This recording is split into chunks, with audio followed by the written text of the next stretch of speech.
Jammu Srinagar national highway से इस वक्त एक अफसोसनाक खबर सामने आ रही है। ज़राए से जानकारी मिल रही है कि जम्मू श्रीनगर नेशनल हाईवे पर बैटरी चश्मा के करीब एक तवेरा गाड़ी हादसे का शिकार हुई है और बताया जा रहा है कि इस हादसे में तकरीबन 9 से 10 अफराद जाँ बहक हो चुके हैं। इस वक्त वहाँ पर जम्मू कश्मीर पुलिस, SDRF, बानिहाल की जो NGOs हैं, इसके अलावा दीगर तंजीमें और टीमें पहुँच चुकी हैं जो वहाँ पर रेस्क्यू ऑपरेशन चला रही हैं और इन डेड बॉडीज़ को ऊपर हाईवे तक लाने की कोशिश की जा रही है।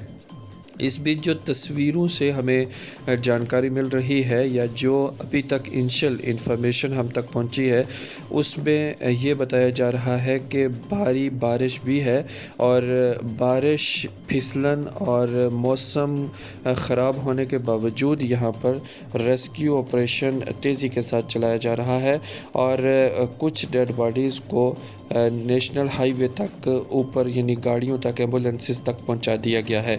अभी तक इन डेड बॉडीज़ का या इन मलहूकीन की शनाख्त नहीं हो पा रही है, लेकिन वहां पर पूरी तरह से हेल्थ डिपार्टमेंट हो या जितनी भी एडमिनिस्ट्रेशन है, पूरी एडमिनिस्ट्रेटिव मशीनरी एक्टिव है और यहाँ पर रेस्क्यू ऑपरेशन इस सख्त बारिश और फिसलन के बावजूद चलाया जा रहा है।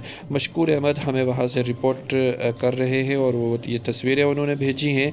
जो ही हमें इस मुतल्लिक मुकम्मल और तफसीलन जानकारी हम तक पहुंचती है वो भी हम आप तक पहुंचाएंगे। लेकिन इस वक्त ये अफसोसनाक खबर जो है वो बैटरी चश्मा के करीब से जम्मू श्रीनगर नेशनल हाईवे से आ रही है कि वहाँ पर गुज़श्ता शब यानी जुमेरात और जुमा की दरमियानी शब को रात देर गए एक गाड़ी हादसे का शिकार हुई है और इस गाड़ी में 10 अफराद की जान जाने की खबर सामने आ रही है।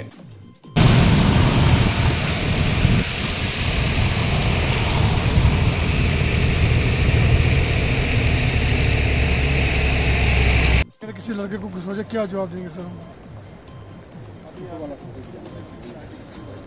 बशीर भाई का भी ये कहना है काफ़ी ज़्यादा टफ सिचुएशन है क्योंकि जो बारिशों का सिलसिला जारी है। रात को 1 बजे यहाँ civil quarter Ramban, SDRF, Ramban police, NGO Banihal volunteer के साथ साथ जो हिमालय क्वार्टर रामसू वो यहाँ सारी टीमें पहुँच चुकी है, लेकिन काफ़ी ज़्यादा टफ सिचुएशन है। 2 ही डेड बॉडियाँ सेकंड स्टॉप पर पहुँच चुकी है। तो बशीर भाई मुझे लगता है काफ़ी लंबा रेस्क्यू रहेगा ये दिन में। नहीं, इंशाल्लाह रहमान जिस हिसाब से चल रहा है ना, तो मैं भी 1-2 बजे बच सकते हैं यहाँ तक पहुँचाने में। यहाँ से अगर दिन का ही ले लो, आप शाम तक का ऑपरेशन जो है चलेगा। यहाँ जिस हिसाब से कंडीशन है और इतनी गहरी खाई में से इनको रेस्क्यू करना एक बहुत बड़ा चैलेंज है।